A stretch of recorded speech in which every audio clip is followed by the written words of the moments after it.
नमस्कार। आज आमे कथा हेबा सही जिनिस विषय जहा उपरे आम समस्तंकर अस्तित्व निर्भर करे आउ ताहा हेउची आम पृथ्वीर प्राकृतिक संबल। केबे भाबिछंती कि आमे जहा भी दैनंदिन जीवन रे व्यवहार करू से सबु आसे कोठू? आजिरो आमर आलोचना एइठु ही आरंभ। तेबे एहार सीधासळख उत्तर हेउची प्राकृतिक संबल। एगुड़िक हेउची प्रकृतिर सही उपहार जहा मनिषर कोनोसी हस्तक्षेप बिना ही आम पई उपलब्ध। आमे निश्वास नेउथिबा पवन ठारू आरंभ करी आम गाड़ी रे पडुथिबा इंधन पर्यंत सबुकिछि एहार ही अंश। चलंतु एहाकु टिके भल भावरे बुझिबा। भाबी नियंतु आम पृथ्वीटा गोटे बहुत बड़ भंडार घर भली जहार संपद उपरे आम समस्तंकर जीवन निर्भर करे। एही संबड़गुड़िकु मुख्यतः दुईटी भागरे बंटा जाय पारे। गोटे हेला नवीकरण योग्य जेमिति कि सूर्यकिरण बा पवन जा केबे सरिबार नुहे। आउ अन्यपटे अछि अणनवीकरण योग्य जेमिति कोइला पेट्रोल एगुड़ाक थरे सरीगले आउ फेरी पाइबा बहुत मुस्किल।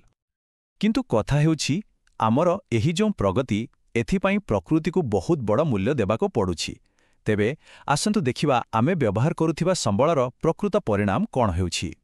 56% शुणिबाकू एक साधारण संख्या लागुथिले भी यह वास्तव में एक बहुत बड़ और चिंताजनक संख्या। काहेकिना भारतर मोट जमीर अधारू भी बेसी जमीर उर्वरता कमिबारे लागिछि आउ एहा हेउछि आम संबळर अत्याधिक व्यवहारर सीधासळख परिणाम।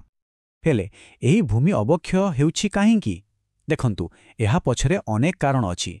बढुथिबा जनसंख्या पई खाद्यर चाहिदा, द्रुतगतिरे बढुथिबा सहर, रासायनिक सारर अधिक व्यवहार आउ शिल्प प्रदूषण ए सबु मिसी आमर मूल्यवान माटी को धीरे धीरे नष्ट करि चलिछि।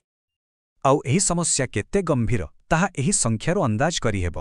प्रति वर्ष पाखापाखि 5000 न्यूट टन उपर माटी जहाकि सबुठु उर्वर ताहा क्षय हेउछि। एहा केवल माटी नुहे, एहा आम खाद्य सुरक्षार भविष्यत जहा उपरे प्रश्नवाची सृष्टि करुछि। सेमिति आउ गोटे बड़ समस्या हैला जंगल क्षय। आउ एहा कोनोसी गोटिए कारणरु हुएनि, एहा गोटे दुश्चक्र परि काम करे। प्रथमे स्थानांतरित चाष पई जंगल सफा करा जाए, तापरे सेही रास्ता देई व्यावसायिक काठकोटाली पसंती आउ शेषरे सेही जागारे बड़ बड़ विकासमूलक प्रकल्प आसी जाए। एमिति ही चक्र चालू रहे आउ जंगल धीरे धीरे शेष होई जाए। तेबे एही संबळकु नै केवल जे परिवेशर क्षति होउछि ता नुहे, एहाकु नै मनिष भितरे संघर्ष भी होउछि। आमर परवर्ती भागटी एही संघर्ष एवं ताकु रोकिबा पनि होइथिबा संरक्षण उपरे। बड़ बड़ डैम बा बंधगुड़िक एहार सबुठु भल उदाहरण। एगुड़िक एका सांगरे आशीर्वाद भी आउ अभिशाप भी। गोटे पटे बिजुली, पानी, बन्या नियंत्रण भली सुविधा मिलुछि, हेले अन्यपटे एथिपाई बहुत बड़ बड़ जंगल पानी रे बुड़ी जाउछि। हजार हजार लोक निज घर द्वार छाड़िबाकू बाध्य हेउछंती। जानंती एमिति गोटे समय थिला जेतेबेले एही डैम गुड़िकू देशर प्रगतिर प्रतीक बोली धरा जाउथिला। एपरिकी पंडित जवाहरलाल नेहरू एगुड़िकू आधुनिक भारतर मंदिर बोली कहिथिले।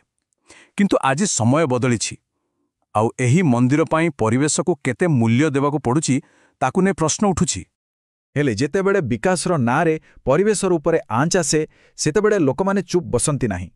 एमिति ही एक जन आंदोलन हेउछि चिपको आंदोलन, जोंटी साधारण लोकमाने गछकू काटिबार बंचाइबा पाई ताकू कुंढेई धरुथिले। एही आंदोलनर कहानी बहुत प्रेरणादायक। 1970 दशकरे उत्तराखंडर गढ़वाल हिमालयरू एहार आरंभ होइतिला। किंतु 1974 मसीहा मार्च 26 तारिखरे जेतेबेले रेनिगार किछि महिला साहस देखाई गछकोटाकू अटकाइले सेतेबेले एहा सारा देशर दृष्टि आकर्षण कला। आउ 80 दशक आसु आसु एहा एक एते बड़ आंदोलन रे परिणत हैला जे सरकारंकू निजर जंगल नीति बदलाइबाकू पड़िथिला। एबे आसंतु आम आलोचनार शेष पर्यायकू। एबे आमे कथा हेबा आधुनिक दुनियार सबुठु जरूरी संबल अर्थात शक्ति विषय। आज भी जदि आमे देखिबा भारतर शक्ति चाहिदार एक बहुत बड़ अंश पखापाखि 59% कोइला भली जीवाश्म इंधनरू ही आसुची। आउ एही निर्भरशीलता ही आम पई सबुठारु बड़ चैलेंज। किंतु भल कथा हैला जे आम पाखरे विकल्पर अभाव नाही। सौरशक्ति, पवन शक्ति, जल शक्ति एमिति अनेक रास्ता अछि जहा आमको जीवाश्म इंधनरू मुक्ति देई पारिबो। आउ भारत एही दिगरे बड़ पदक्षेप मध्य नेउछि। जवाहरलाल नेहरू जातीय सौर मिशन एमिति ही एक बड़ सरकारी योजना जार मूल लक्ष्य हेउछि देशरे सौर शक्तिर व्यवहार को बहुगुणित करिबा। एही लक्ष्य केते बड़ ତାହା ଏହି ତୁଳନାରୁ ଜାଣିପାରିବେ।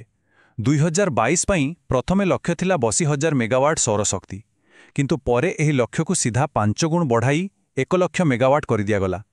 ଏଥିରୁ ସ୍ପଷ୍ଟ ଜଣାପଡ଼ୁଛି ଯେ ନବୀକରଣଯୋଗ୍ୟ ଶକ୍ତିକୁ ନେଇ ଭାରତ କେତେ ଗମ୍ଭୀର।